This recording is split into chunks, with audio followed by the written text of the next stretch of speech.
Okay, so it was a especially intense ending to today's morning session. I was gonna wait until the after everything to record today, but I just decided to do it now. There's still a half hour until they come back for the afternoon session, so I should have enough time to get this done. I'll try to talk fast, but hopefully not too fast. Um, so he starts off by continuing asking her about what time he brought her luggage into her car, which is where we left off yesterday. She said yesterday that she couldn't remember what time. He reads to her what she said on direct examination. She said after 2 o'clock after a little uncertainty. But then she said after 2 o'clock I'm sure. And he's trying to get her to commit to the exact time, but she can't remember. She did not re-affix the front license plate to the car. He mentions that. After they had sex, he went to take a shower, and she went into another room. This is all stuff that she said happened, but, yeah.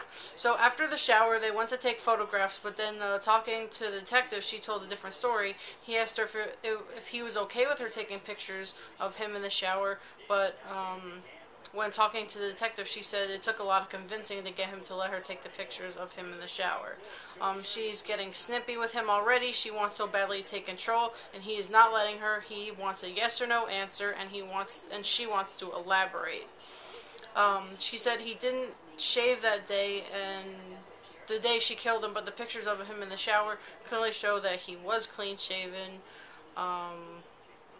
Yeah. So then we get a couple tweets in.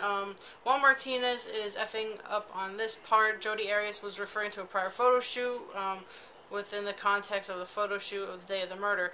But I say it a little while, like, people were getting kind of mad that she was referring to a different day, but it really doesn't matter what day she was referring to. That's not his job to, kind of help her on that one. That would be on redirect, then her defense attorney can, fix that up for her. But, she shouldn't be trying to elaborate, trying to, go more than yes or no answers just to answer the way she wants to make her look good.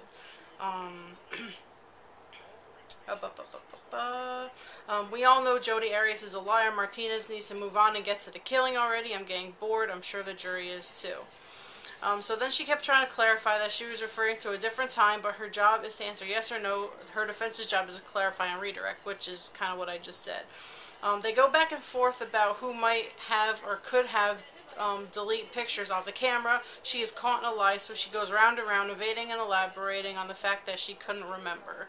Nurmi objects and asked and answered, but his client is the one who will not give a straight answer and keeps changing her answers and being combative with the prosecutor, which is why all his objections keep getting overruled.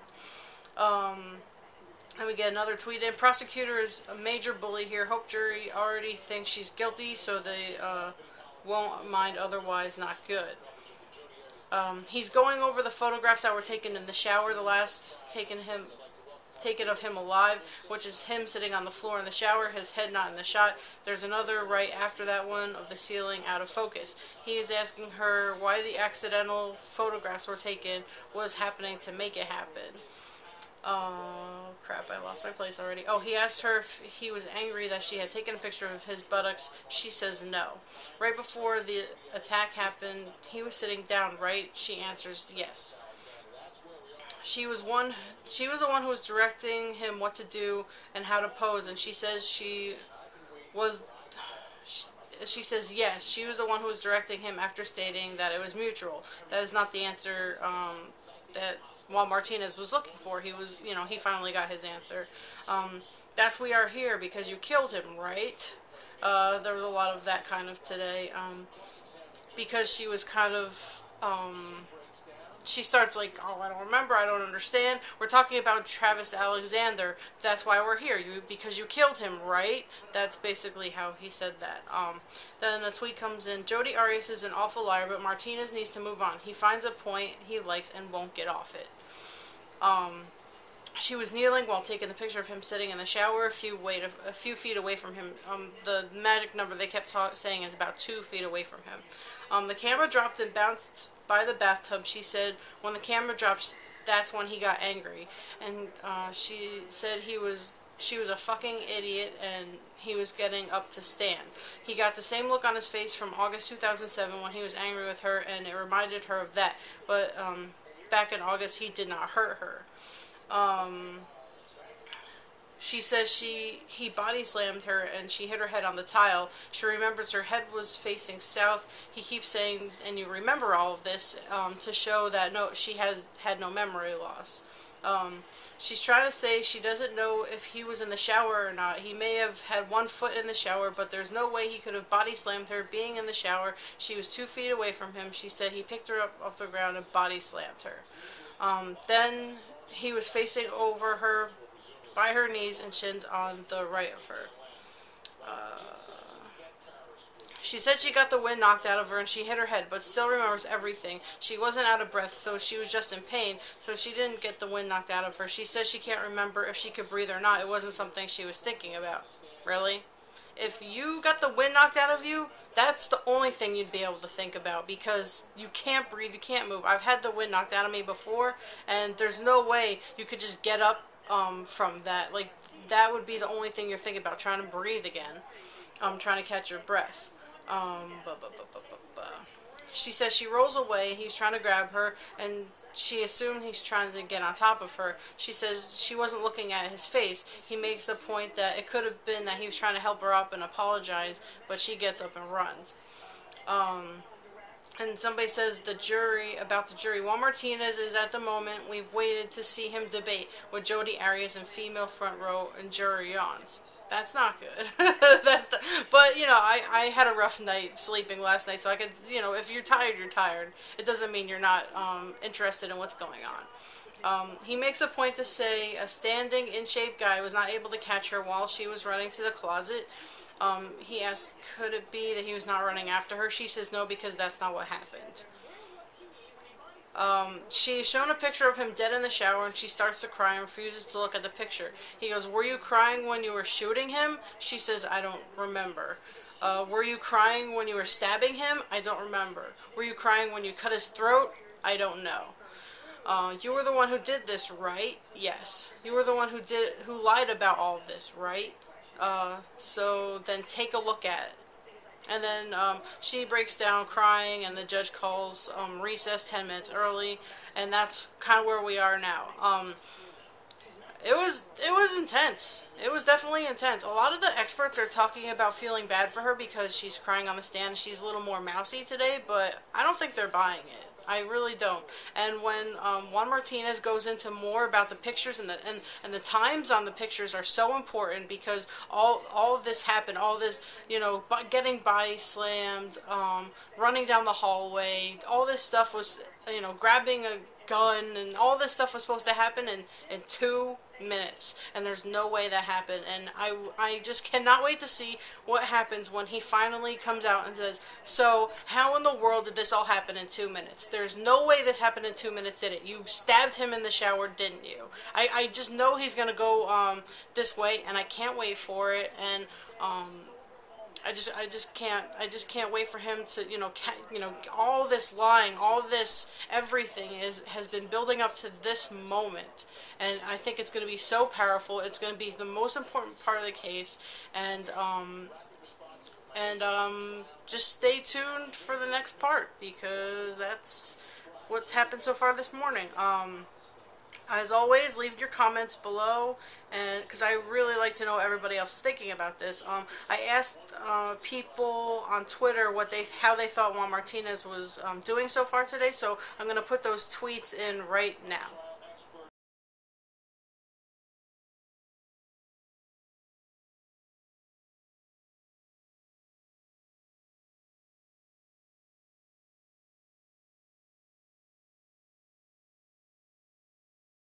Okay, so after recess, well, I go through the I gotta bring this closer. I go through the tweets and try to get some more people who are kind of not for how Juan Martinez is doing things during the recess. So I have 2 of those. I said I didn't say, they said, everybody spends at least an hour explaining the point Martinez was trying to make because he never makes it himself. And then the next one is, while Martinez is allowing her to look pathetic, no death here, I bet second-degree murder. So, those were the two tweets that came in during recess. Then he starts out, he shows her the picture that we ended morning session with. He is trying to figure out if Travis was coming after her or not. She is being wishy-washy about if he was coming after her or not. She thought she heard footsteps running after her. That was a quote from her. Basically, he's asking her, when you were running into the closet, was he actually running after you? Was he coming after you, or was he not coming after you at all? And first she said, I don't know if he's coming after me. She heard footsteps coming down the hallway. I don't know, so always wishy-washy with her answers, never really straight. She had no idea what he was doing on the other side of the door, so she really didn't know if he was angry or not on the other side of the door. She thinks to run out of the other door, and then she remembers where the gun is, so she grabbed the gun to protect herself. Everyone notes how she will not even look at Juan Martinez anymore. She only looks at the jury. She could have run out of the other door and gotten away from him. He makes this point. She tries to say if she would have went out the other door, he would have killed her. Juan makes the point that he would not have been fast enough to go back and catch up with her. She says he entered the closet as she was climbing up onto the shelf to get the gun. He asks her that the closet is small. She says, no, it's quite large. It's bigger than the cell that I live in. I said, I don't think the judge should have allowed that at all. He says, we don't care where you're living in, and he even starts to say, take that attitude back, but stops himself. He could have gotten himself into trouble. I could tell he was getting so frustrated. He shows her a picture of the closet, which looks spotless, not like there was a struggle. The shelf was pretty high, so she would have had to climb up on one of the shelves to reach the gun. Is this the same gun you told detectives he didn't own? You can't have it both ways, ma'am. The statement about the gun didn't come until years after she made the statement when she was arrested. Okay. Oh, there was no threats made to her, no police reports. Nobody has come forward to say she was mistreated. Oh crap. He was asking her about, her during her relationship with him. She said that he was abusive towards her, but there was nobody that actually saw this. And then they talked about one friend that was around for one of their fights. I say fights in quotations because it wasn't really a fight. It was, it was an argument between them, but nothing that, any other couple will go through.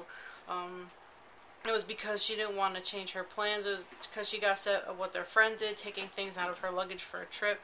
And then a tweet comes in. Juan Martinez is getting too frustrated with her, a little badgering. Just calm down, Juan. Jodi Arias will hang herself for you, bud. She threatened him physical harm as a joke, she says, during the fight. While they were kind of fighting, and then we see text messages between them. He shows a series of text messages where he's a little fed up with her about how she was acting, and she hung up on him when he was trying to help her. She said, I'll whatever you in the nose, Travis, and she tries to say that it was a funny thing between them. We go back to the murder. How he grabbed the gun from she grabbed the gun from the shelf, and as he's opening the door to the closet, he makes a point that she could have just run out the door and get away, but she chose to escalate it. She says she chose to de-escalate it. He says, so you chose to de-escalate it by grabbing a handgun? She says it's slippery because it's wet, and he says, well, you had socks on, and she says, I don't remember. He shows the photo of her foot with a sock in front of her in front of the dead, bleeding body of Travis. When she gets to the bathroom, she turns, she kept using pivots, and he's at the door of the closet coming into the bathroom, running towards her. She could have continued running away. Before I say a note about the jury, I should have this person. Every time, most of the time I take somebody's tweet from what the jury's doing. It's either Wild About Trial, who I talked about yesterday, and also Elizabeth Irwin from she's a reporter from, it looks like, CBS in Arizona, and she's been in the courtroom, and a lot of her tweets are really good. So I'm gonna put her Twitter link below, so you should follow her if you're interested in the story. She has really good tweets from the courtroom, because I always am interested in how the jury is acting. So she says, or I can't, yeah. So the jury says almost all the jurors are staring at Jodi Arias, trying to figure out if she's lying. He keeps asking her how close he was to her, and she keeps saying she's not sure. He says, you brought the gun from Eureka, trying to get her to admit, oh, Yreka. That's the saying. You brought the gun from Yreka, trying to get her to admit that she brought the gun with her instead of taking it from his closet. Of course, she denies that. Her lawyer has the balls to object to accuracy of the measurements of the room. Is this even real life? I said, because I thought that was a little ridiculous. They were like looking at like a floor plan, and they had like measurements of the, you know, of the hallway and the closet and the bathroom, and the and the defense attorney objects to the accuracy of the measurements. That's just ridiculous. That's what everybody's been using, right? In this case, it's been admitted into evidence. So that's crazy. I thought that was a little crazy. Yes, Elizabeth Irwin says Martinez is trying to show if Alexander was running at Jodi Arias into the relatively small bathroom, how'd she have time to shoot him? Because this whole thing, she's saying she shot him first because he was attacking her, and then she blacks out, and all of a sudden he's stabbed, but it's not really the case. He was stabbed first, and then she shot him after he was already dead. So, you know, that's the kind of thing that he was trying to get to. I thought he was going to try to get to the timeline today, but I think he's just going to either use experts for that or closing testimony, but I'll go on.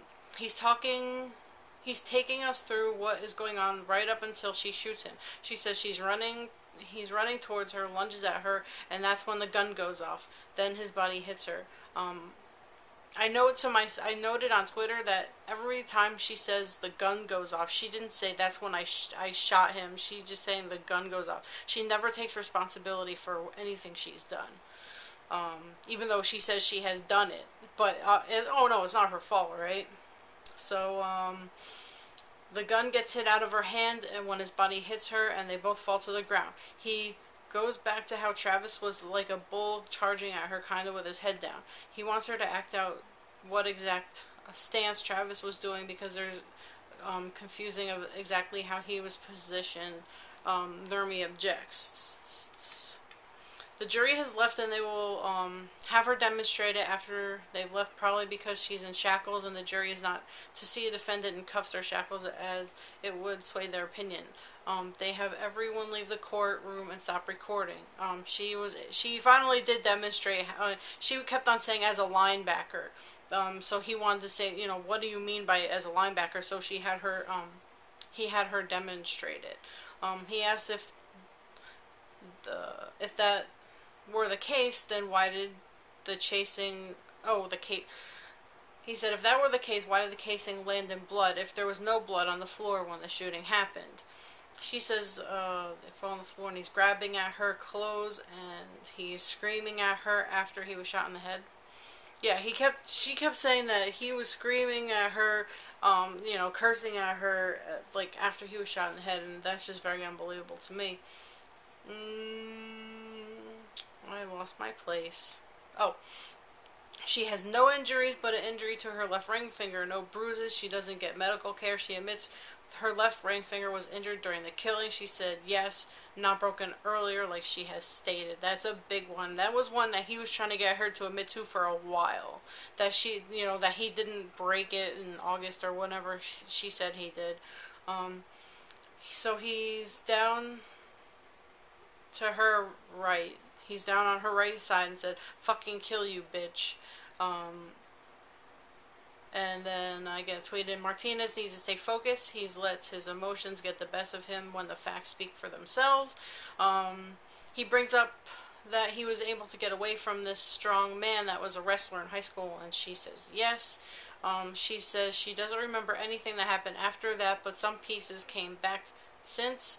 And the only thing she can really remember after that is dropping the knife and screaming. And she's in the bathroom. She remembers that it was in the bathroom because it hit the tile.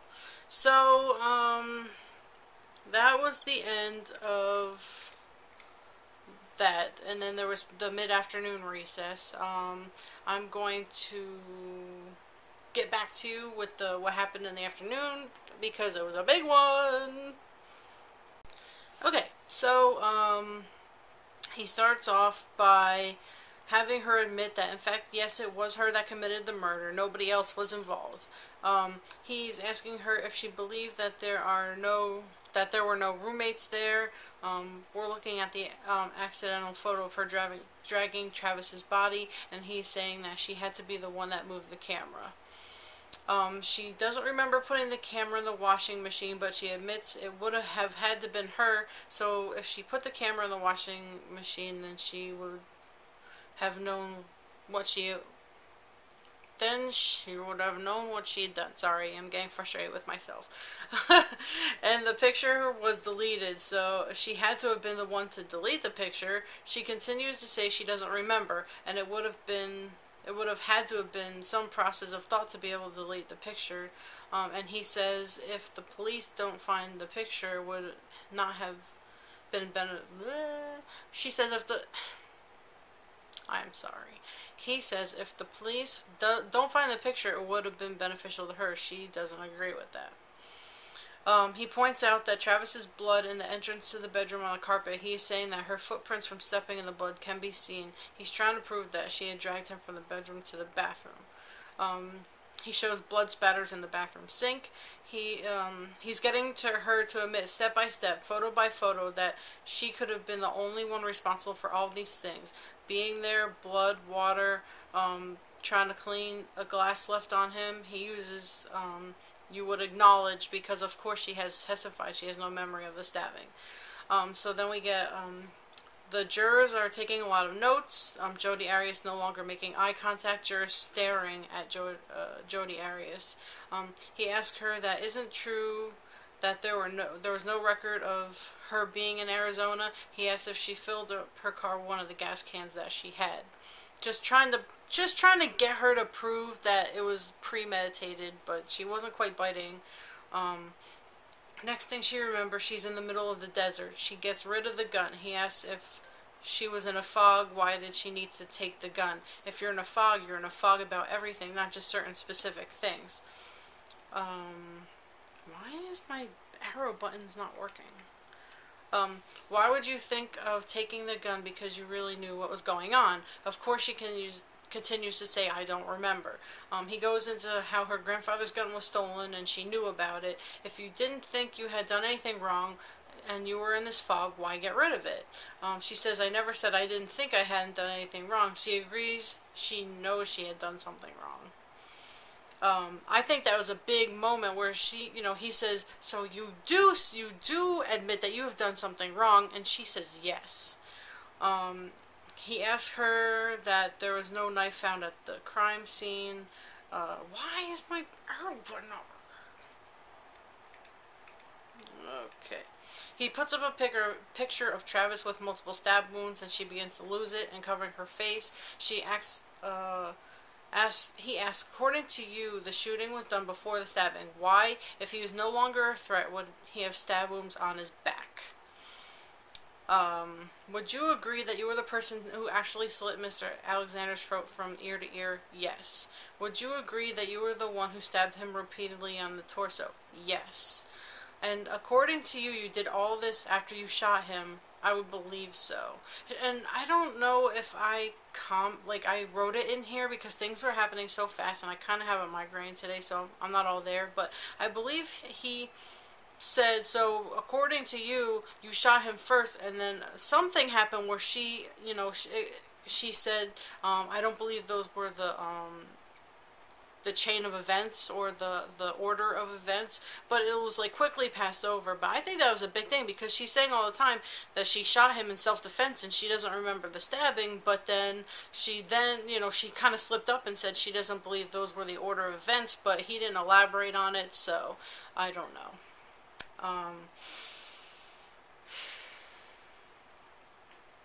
She admits she took the rope that they were using during sex. She said she took it, but she doesn't remember taking it. She was the one that took it and threw it away. She pulled over to change clothes and clean up before the Hoover Dam security checkpoint. She's not so much in a fog to make phone calls and text messages. She made up a lie to Ryan Burns. The jury has lots of furrowed brows. Lots of furrowed brows on the jurors, hands to mouths, taking many notes, looking at Jodi Arias. Juan plays the message that Jodi Arias left on Travis's phone. She nonchalantly talks about how she drove the wrong way for 100 miles after she killed him, after she knows she killed him. A tweet comes in, disappointed while Martinez questioning already past the killing, they're already on voicemail and her driving away. She texted him 2 days after she killed him asking about cashing a check, and she emailed him 3 days after she killed him, and he makes her read it. She couldn't get through the whole thing. Every time she appears to be crying, there are no tears. A lot of people were mentioning, she's acting like she sounds like she's crying. She looks like she's crying, but there are no tears coming from her eyes. He's trying to get her to say that she has lied about him to make it look like he was the bad guy and not her. He goes point by point of the negative things that she has said about him, saying those things actually didn't happen. But she doesn't really admit to it. He was just kind of getting it out there. The jury... when he then played a clip again saying, no jury is going to convict me, doesn't seem to be going over well with the jurors. A tweet comes in, not finishing all too strong. Juan Martinez was in such control for a while there. And I make a note that it's not the way I thought he was going to end, but I still feel like he was strong, and then the prosecution has rested. So I thought he was going to go into a lot more, like, trying to get her to admit it, like trying to catch her up in the timeline, but he's either going to use expert witnesses for that or in his closing testimony, as I think I said earlier. So I don't know how to do a cross-examination, so he's probably, better off than I thought he was going to do. But, as I said, he did a really good job. He got his points across. I think, and even the experts that have been saying kind of negative about him on HLN have started, to go the other way and said he did a really good job today. I asked people, just like I did in recess, the first recess, like how they thought he did. I got one response, so I'll put that right now, and I will see you. I don't know. See, this is I don't know if I'm gonna do these videos for was it redirect? Yeah. Redirect. I don't know if I'm going to do these rundown videos for redirect, but we'll see. I'll definitely keep tweeting about it, but I don't know if I'm going to go into detail for redirect and then recross, so we'll see. I might, leave me a comment below if you want me to continue doing these videos. I kind of miss, the usual thing, but this is really fun too, so I hope you enjoyed the videos, and leave a comment on what you're thinking about the trial. So I'll see you guys tomorrow. Good night. No, I won't see you tomorrow. Well, if you're subscribed to me, I'll see you tomorrow, but it won't be about Jodi Arias. Good night.